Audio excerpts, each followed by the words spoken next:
Doctor है। तबीब और गजाई expert हकीम नियाज अहमद दियार हैं। वेलकम कहते हैं, गुड मॉर्निंग। सस्ता और मयारी हल हमें बताते हैं कभी कभी बड़ी मेजर मेडिकल प्रॉब्लम्स का। कि हमारी ग़िज़ा और दवा, इसका जो डिफरेंस है, किस तरह से हमें उसको डिफ्रेंशिएट करना है। दवा और ग़िज़ा में एक फ़र्क है।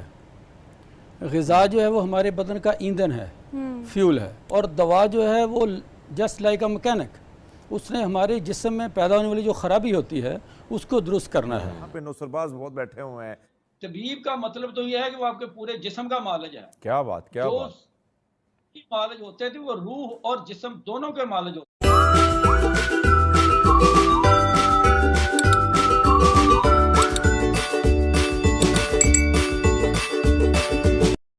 डॉक्टर है। तबीब और गजाई एक्सपर्ट हकीम नियाज अहमद दियार हैं। वेलकम कहते हैं, गुड मॉर्निंग। सस्ता और मयारी हल हमें बताते हैं कभी कभी बड़ी मेजर मेडिकल प्रॉब्लम्स का। कि हमारी ग़िज़ा और दवा, इसका जो डिफरेंस है, किस तरह से हमें उसको डिफ्रेंशिएट करना है। दवा और ग़िज़ा में एक फ़र्क है। ग़िज़ा जो है वो हमारे बदन का ईंधन है, फ्यूल है, और दवा जो है वो जस्ट लाइक अ मैकेनिक, उसने हमारे जिस्म में पैदा होने वाली जो ख़राबी होती है उसको दुरुस्त करना है। यहाँ पे नुसरबाज बहुत बैठे हुए हैं। तबीब का मतलब तो यह है कि वो आपके पूरे जिस्म का मालिज है। क्या बात, क्या जो बात। मालिज होते थे वो रूह और जिस्म दोनों के मालिज होते।